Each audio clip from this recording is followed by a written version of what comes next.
Assalamualaikum warahmatullahi wabarakatuh. Pada kesempatan kali ini, kami dari kelompok 4 akan membawakan materi kontinuitas dan diskontinuitas. Adapun anggota kelompok kami yaitu Muhammad Ihsan, Sriwahyuni Handayani Idang, Najia Mustaming, Lydia Rettang, Muhammad Dimas Bagus Wibawa, Sriwahyuni Badi, Nurul Hermatia, dan Nurul Fahria Fatin.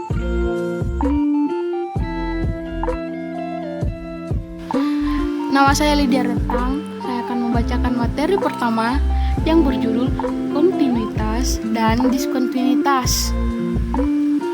Baik, jadi Gombrich pernah menulis bahwasannya rasa keteraturan hanya bisa muncul melalui pemahaman terhadap dua kondisi yang bertentangan,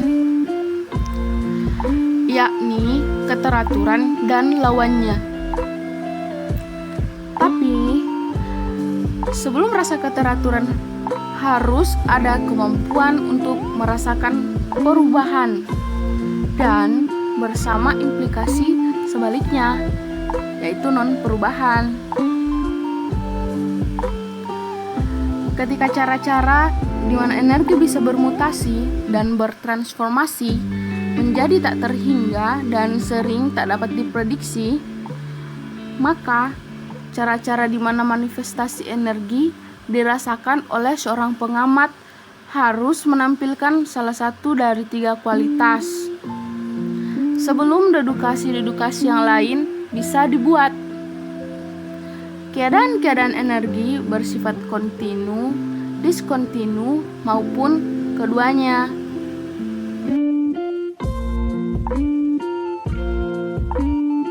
Saya akan melanjutkan materi sebelumnya. Pada dasarnya, kontinuitas adalah non-interupsi dari ruang waktu dan diskontinuitas adalah interupsi pada ruang waktu. Kedua kualitas ini bisa dilihat pada semua kejadian perseptual yang bergantung pada bagaimana mereka dipandang. Misalnya, selembar kertas putih yang kosong bisa dikatakan menunjukkan sejumlah kontinuitas tertentu jika dilihat dari jarak satu lengan. Tapi jika dilihat dengan pembesaran akan nampak permukaan yang tidak teratur, serat-serat yang diskontinu. Perkenalkan, nama saya Muhammad Dimas Bagus Wibawa, akan melanjutkan materi dari kelompok kami, yaitu kualitas-kualitas bagaimana dirasakan oleh pengamat. Penting untuk dicatat bahwa manifestasi-manifestasi energi tidak harus dianggap sebagai sesuatu yang secara intrinsik kontinu atau diskontinu. Artinya, kondisi tidak juga bersifat absolut karena semua hanya bisa dinilai dalam kaitannya dengan yang lain. Nah, untuk contoh yang sederhana, lihat susunan titik-titik dalam diagram ini yang akan dilanjutkan oleh teman saya.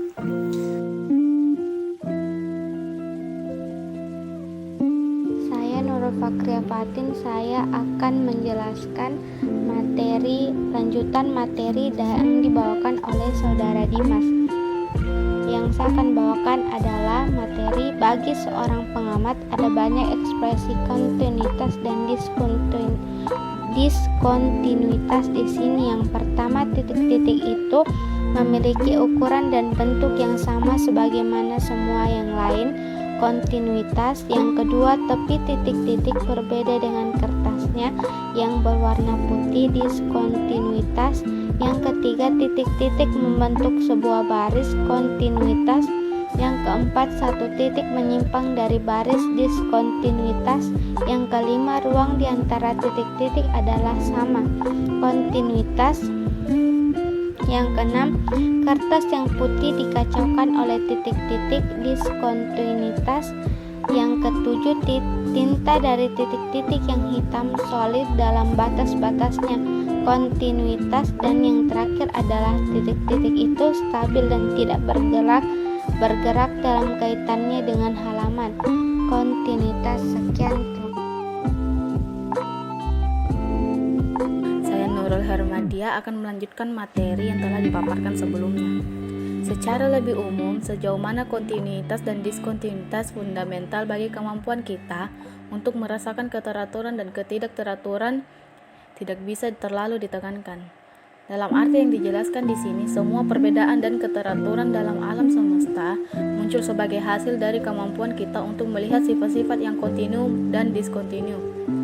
Seorang bisa berjalan sangat jauh sehingga mengatakan tiada lagi yang bisa kita lakukan, rasakan, dengarkan, katakan atau pikir dan tidak dirasakan sebagai ekspresi keadaan energi yang kontinu maupun diskontinu. Kenyataannya, tampaknya mustahil untuk merasakan satu jenis keadaan tanpa ada yang lain dalam setiap peristiwa mereka saling menentukan secara simultan.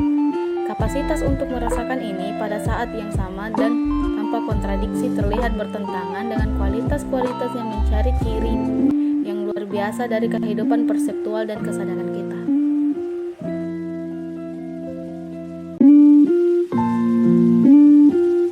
Baik, selanjutnya yaitu keadaan-keadaan diskontinuitas. Berikut ini adalah beberapa komentar umum tentang kontinuitas dan diskontinuitas yang dimaksudkan untuk membantu mengklasifikasikan bagaimana istilah-istilah itu digunakan. Gagasan tentang benda dipakai sebuah kata tak tentu yang disengaja, yang merujuk pada objek atau kejadian yang dirasakan. 1. Diskontinuitas adalah benda-benda adalah diskontinuitas. Tidak bisa disebut benda jika ia tidak berbeda dengan benda yang lain dengan menampilkan diskontinuitas dengan memiliki batas.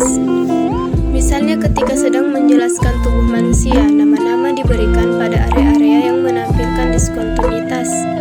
Perubahan dan perbedaan wajah dipetakan secara penuh dengan nama-nama sesuai dengan jumlah area permukaan relatif pada batang tubuh yang jarang diberi nama, yang menutupi atas permukaan yang lebih lebar dengan diskontinuitas yang kurang. 2. Ketiadaan adalah kontinuitas. Kontinuitas adalah bukan benda. Jika seseorang mengatakan, saya tidak merasakan apa-apa atau tidak terjadi apa-apa, artinya adalah bahwa suatu keadaan tertentu yang kontinu tidak dijelaskan dengan sebuah diskontinuitas atau perubahan dirasakan. 3. Diskontinuitas reguler adalah keteraturan. Diskontinuitas apapun yang dirasakan terjadi pada atau menampilkan regularitas bisa dijelaskan sebagai teratur, stabil, periodik, ritme, musik, pola-pola yang bergaris, dan perbedaan-perbedaan reguler lainnya dalam ruang dan waktu.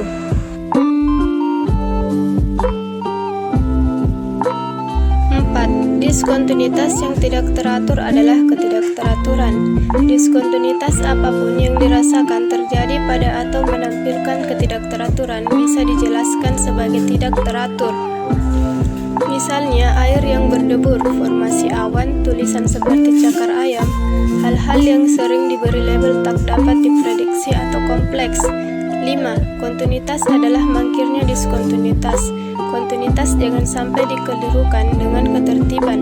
Misalnya kontinuitas tinta dalam karakter yang dicetak atau area ruang atau waktu yang tidak dijelaskan secara gamblang dengan diskontinuitas yang kontinu. Tapi tidak selalu teratur. Juga dalam bidang bahasa, seseorang bisa dipikir tentang kontinuitas asosiasi antara kata-kata atau ide-ide atau mangkirnya keterputusan atau kemandekan dalam aliran ide yang juga bisa tidak teratur. 6. Diskontinuitas adalah perubahan-perubahan dipahami sebagai transformasi sesuatu yang relatif terhadap sesuatu yang lain.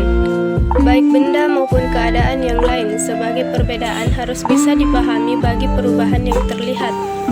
Artinya, sebagian diskontinuitas harus hadir. Perubahan semacam itu bisa teratur ataupun tidak teratur tergantung pada bagaimana ia terlihat.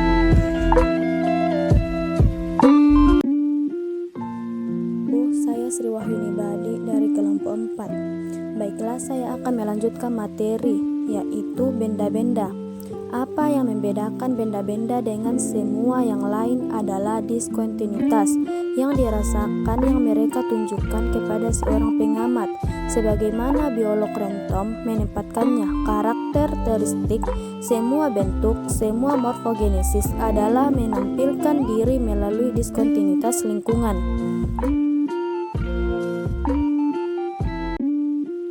Perkenalkan, nama saya Muhammad Ihsan. Jadi saya akan melanjutkan materi sebelumnya. Singkatnya, kita bisa melihat bahwa ketika tidak ada pembagian yang intrinsik di antara benda-benda, karena semua benda merupakan ekspresi dari energi, sebuah organisme merasakan perbedaan-perbedaan karena energi diwujudkan dengan cara-cara yang berbeda, dan sebuah organisme sensitif terhadap manifestasi energi yang berbeda-beda. Keragaman manifestasi energi bisa dirasakan sebagai kontinu ataupun diskontinu, bahkan keduanya. Kualitas-kualitas ini seluruhnya bersifat relatif antara yang satu dengan yang lain. Eksistensi keteraturan dan ketidakteraturan karena itu merupakan fungsi dari alat perseptual dan ekspresi energi dari apa yang dirasakan. Sekian, Assalamualaikum warahmatullahi wabarakatuh.